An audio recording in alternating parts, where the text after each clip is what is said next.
wabarakatuh. Perkenalkan, nama saya Arif Solihin, calon guru penggerak Angkatan 6 dari Kabupaten Sukabumi, Provinsi Jawa Barat. Dalam kesempatan ini, saya akan memaparkan koneksi antar materi, kesimpulan, dan refleksi modul 1.1.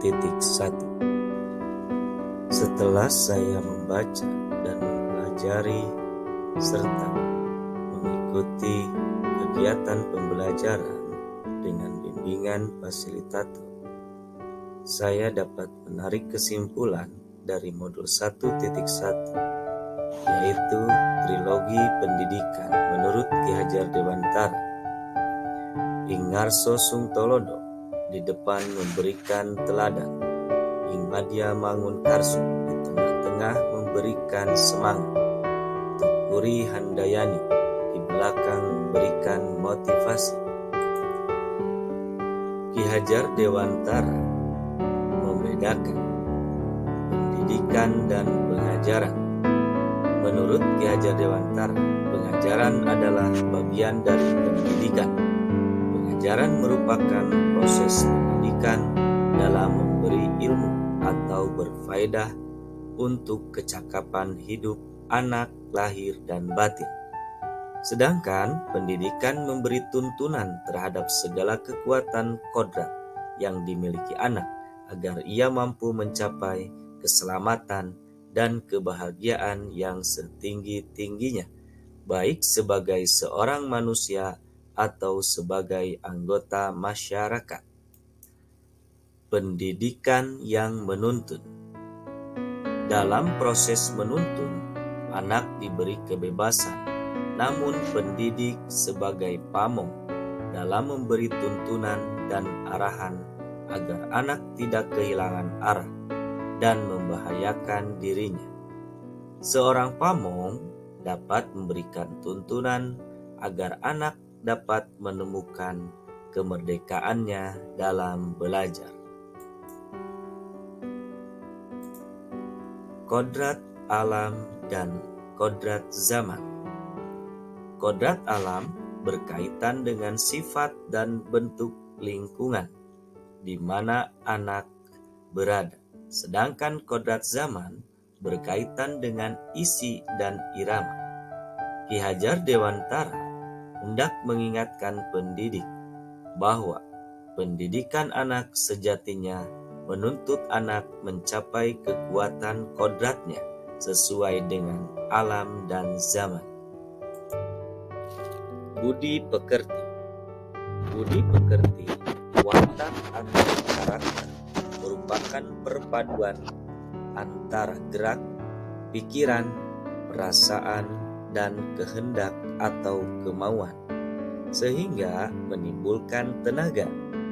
Budi pekerti juga dapat diartikan sebagai perpaduan antara cipta, karsa, sehingga menciptakan karya. Ada 3 pertanyaan dalam merefleksikan pemikiran-pemikiran Ki Hajar Dewantara. Yang ke-1, apa yang Anda percaya tentang murid dan pembelajaran di kelas sebelum Anda mempelajari modul 1.1. Yang kedua, apa yang berubah dari pemikiran atau perilaku Anda setelah mempelajari modul 1.1. Yang ketiga, apa yang dapat segera Anda terapkan lebih baik agar kelas Anda mencerminkan pemikiran Ki Hajar Dewantara. Yang ke-1, apa yang Anda percaya tentang murid dan pembelajaran di kelas sebelum Anda mempelajari modul 1.1? Jujur, ketika itu saya merasa guru lebih mendominasi pembelajaran atau berpusat pada guru. Siswa dijadikan sebagai objek. Suasana belajar harus hening, seolah-olah siswa takut kepada guru. Siswa harus banyak mencatat karena itu dianggap lebih baik. Kemudian kurang memahami karakteristik siswa. Kegiatan pembelajaran jarang menggunakan media pembelajaran yang menarik. Metode pembelajaran pun kurang begitu menarik sehingga siswa kurang minat untuk belajar. Setelah mempelajari modul 1.1 itu, ternyata ada yang kurang atau salah dalam pembelajaran yang dilakukan oleh saya. Sehingga pertanyaan yang kedua, apa yang berubah dari pemikiran atau perilaku Anda setelah mempelajari modul ini? Tentunya saya mencoba pembelajaran berpusat pada murid, siswa sebagai subjek dan memegang kendali pembelajaran. Guru hanya sebagai fasilitator. Suasana pembelajaran lebih menyenangkan. Siswa diberikan kebebasan untuk aktif dalam pembelajaran. Guru lebih terbuka kepada seluruh siswa dan belajar berpusat pada murid.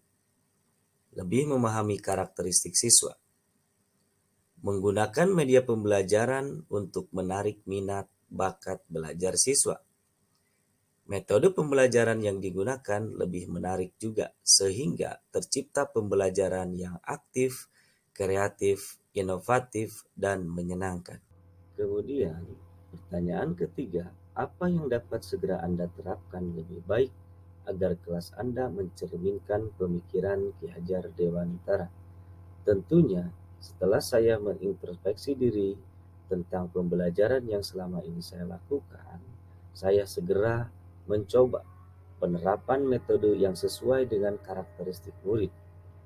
Kemudian, menggunakan media pembelajaran yang menarik, memberikan pelayanan yang optimal kepada murid, mengintegrasikan profil pelajar Pancasila dalam pembelajaran, melaksanakan pembelajaran sesuai kodrat alam dan zaman, dan memberikan kebebasan pada murid untuk menentukan belajarnya, baik itu akademik ataupun non-akademik. Demikian yang dapat saya sampaikan. Semoga bermanfaat. Terima kasih. Salam guru penggerak, salam hebat. Wassalamualaikum warahmatullahi wabarakatuh.